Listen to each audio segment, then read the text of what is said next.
Moi, ce qui me fait énormément rire, c'est les gens qui se trahissent sans le vouloir, qui se trahissent eux-mêmes sans le vouloir.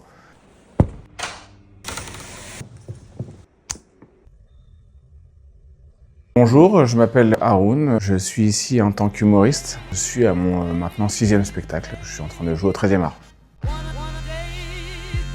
Donc bonjour quand même, c'est un spectacle qui arrive après 5 spectacles, mais c'est peut-être celui sur lequel j'ai consacré le plus de temps à l'écriture, ce qui fait que c'est un spectacle un peu de point sur la carrière passée et celle qui va venir.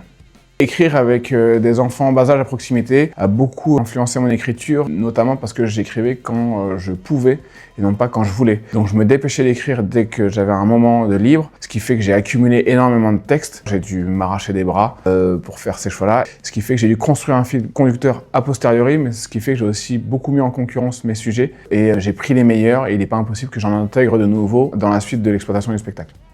En quoi écrire me permet de me remettre en question, c'est que j'essaie de réfléchir au point de départ qui va faire que j'écris cette blague-là ou que je parle de ce sujet-là. Et il faut que je puisse essayer de traiter de manière assez universelle pour faire rire un maximum de monde. Donc moi, je dois remettre en question mon point de vue pour savoir si mon point de vue est assez général et surtout comment expliquer ce point de vue et comment il ne doit pas empêcher la compréhension de tout le monde.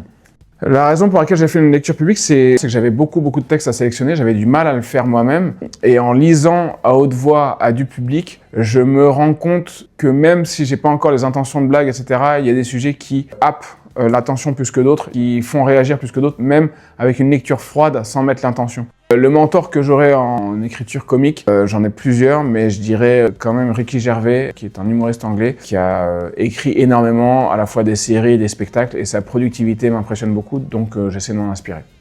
Je pense que ce qui m'a donné envie de devenir humoriste, c'est venu très tôt, depuis l'enfance, c'est de voir à quel point le rire permet de se parler et de créer du lien avec les autres. À la fois de se faire des copains, mais aussi de réunir les générations. Le spectacle évolue au fil des représentations, notamment parce qu'il y a des petits moments qui parlent d'actualité que je vais forcément faire bouger, mais aussi parce que je veux le garder organique volontairement, ce spectacle particulièrement, parce que peut-être que c'est une question de confiance en soi, mais maintenant j'ai envie de garder la liberté de traiter de sujets qui m'inspirent plus ou moins, et en plus d'intégrer de nouveaux sujets, d'en sortir d'autres, me fait redécouvrir à chaque fois mon spectacle comme si je jouais un nouveau spectacle. Et je pense que cette fraîcheur-là se transmet aussi au public.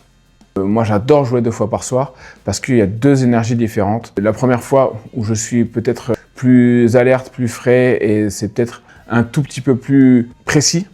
Mais la deuxième fois, avec un tout petit peu de fatigue, il peut m'arriver de me lâcher un peu plus. Et le public aussi différent me porte différemment. En général, le premier public est en effet plus éveillé, le deuxième a parfois manger, etc., mais rigole aussi plus facilement parce qu'il se détend plus. J'adore les deux et j'adore jouer 2 fois parce que ça me permet aussi de comparer mon propre spectacle et de beaucoup le faire progresser.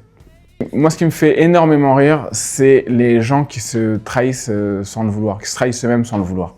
Donc dans un comportement, dans un non-dit, dans une respiration, dans un regard, qu'on voit à quel point ils trahissent leurs propres intentions, ça me fait énormément rire et j'aime beaucoup travailler là-dessus.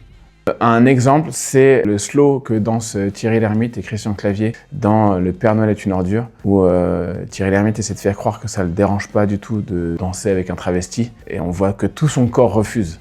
Et donc il essaie de faire croire que tout va bien, alors que lui, il n'y arrive pas vraiment viscéralement. Et ça me fait énormément rire. Je trouve cette scène hyper d'actualité en plus, et très bien faite. Pour ceux qui veulent venir me voir au 13e art, sachez que je joue fin 2026 et début 2027 dans cette même salle. Venez voir aussi les autres spectacles du 13e art parce qu'il y a beaucoup de danse et ça me tient beaucoup à cœur. J'en parle dans le spectacle d'ailleurs de ce passé et de comment m'a influencé la danse dans ma carrière. Donc il y a une forme de cohérence entre ce spectacle d'humour et les spectacles de danse. Donc forcément, il y a moyen d'aller faire un petit panel de spectacles. Profitez de 2026 comme vous avez envie surtout, mais profitez-en aussi pour venir danser avec nous.